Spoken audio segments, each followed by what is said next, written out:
what's up? Red Panda Anthem. Red Panda, what's good? Yeah, it's interesting. And I was telling Shai this. I was watching that clip. I'm like, you know, if you read the first page of the Stock Traders Almanac, it literally says that, right? So like the first thing it says, like if you look at the first week of trading, if it's usually negative, that usually is a sign that there's going to be a negative year. That's happened over the past 20 years. But the part of it that is important too is that it's a midterm season, right? And so like the second year of the presidency is a midterm election for congressional seats. And so that's where we're at now.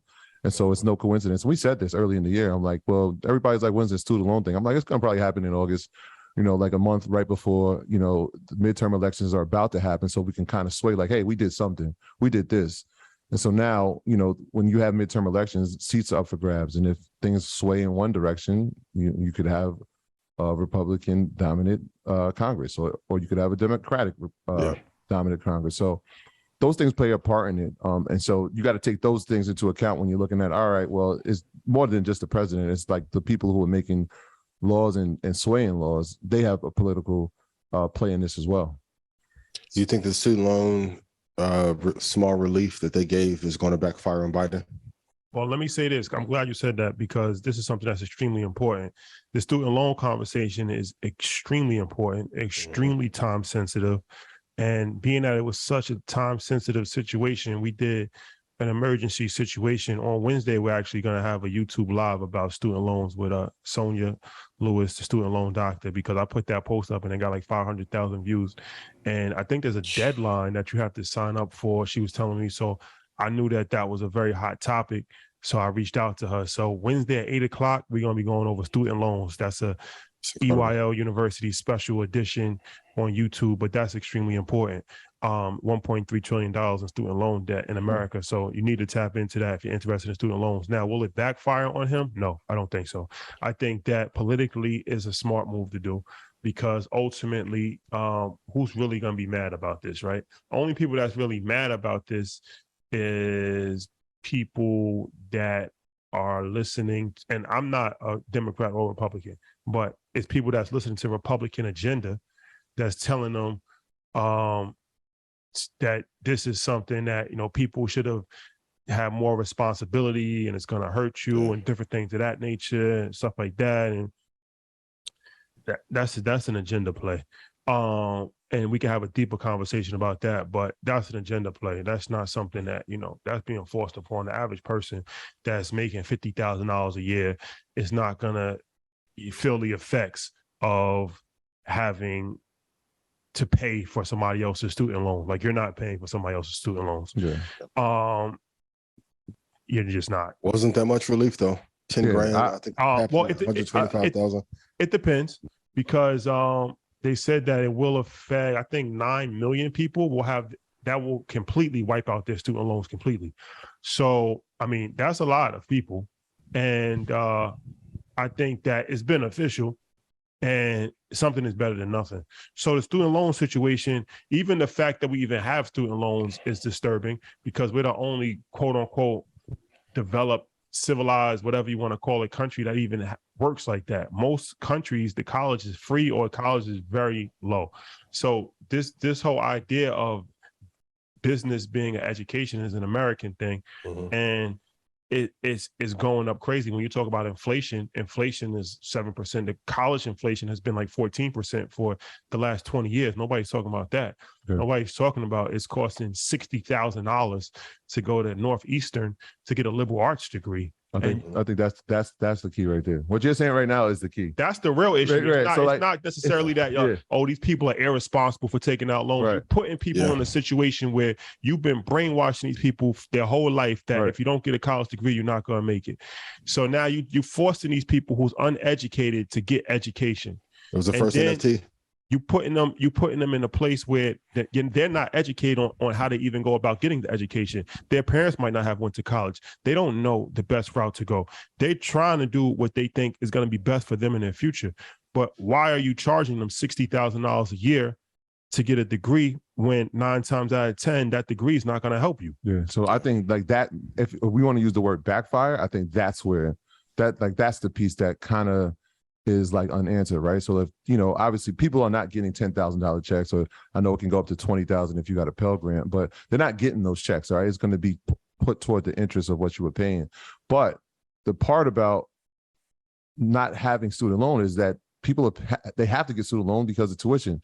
Like nobody's saying, hey, tuition is too high, we need to figure out how to solve the rise in tuition, right? So like if we can figure that out, or you can make federal mandates to saying like, hey, it has to rise at the same rate as inflation, like then that changes things. Or the backfire part is like, what if colleges now say like, all right, well, if they're forgiving this, they're going to take this from maybe our budgets, now we raise it even more so that could be the backfire long term. But like the issue isn't the student loan, the issue is the tuition's too damn high. Like, you know what I'm saying? And like not being able to charge it off in bankruptcy. Exactly. And we can't write this off. This isn't something that we can file for Chapter 7. It can't, it's part of these, it's one of those things like you're going to pay those and you're going to pay taxes. Like, that's going to happen. Like I'm a product of having to pay student loans. And even being a public servant for 10 years, it was still a process. Like I don't even know where my status is now. Like, but I know when I applied for it after 10 years of teaching, I got denied. And now I know that they've put new things in place to kind of eradicate it to help more people who are public service employees. But I mean, it takes like 6 months to even get an answer. So, well, I mean, I think the student loan is the issue because it goes hand in hand with the tuition. So they're all issues because student loans are an issue, higher education is an issue, job placement is an issue. All of these things are issues, and this is one of the reasons why online education has become so popular. EYL University is a higher education for a penny of the cost. So when you have to look at the landscape of how America is moving, it's not working and it's only getting worse. Mm-hmm. And statistically, it's proven that. So this is something, like I said, it's easy to just say, don't do that because I don't want to have to pay for somebody else's mistakes. It's easy to say that. Or it's easy just to say, just pay for everything. Like it's easy to say that, but you gotta dig deeper in life and you gotta really look at what's really the issue and how do we really solve the problem. Yeah, that's what I'm saying. Like if tuition is free, then you don't have student loan, right? Not to say that's going to happen here. Exactly. But that destroys the business of those who are in exactly selling and servicing loans. And for those of you if you're looking for a Michael Burry-like trade, if you can find a way, and it's going to take 7 to 11 years, but if you can find a way to short that student loan bubble, it will make the housing market look like child's play. Yeah, I mean, think about how many federal programs that public schools benefit from. Like, what if they didn't have those programs anymore? If you know what I'm saying, if you really put an initiative in place. I know that the first thing was like obviously the 10,000 in forgiveness, and that's cool. Like, what if there was like real federal change and they were like, all right, we're not going to fund this anymore if you keep raising tuitions or something like that. Like that could affect real change.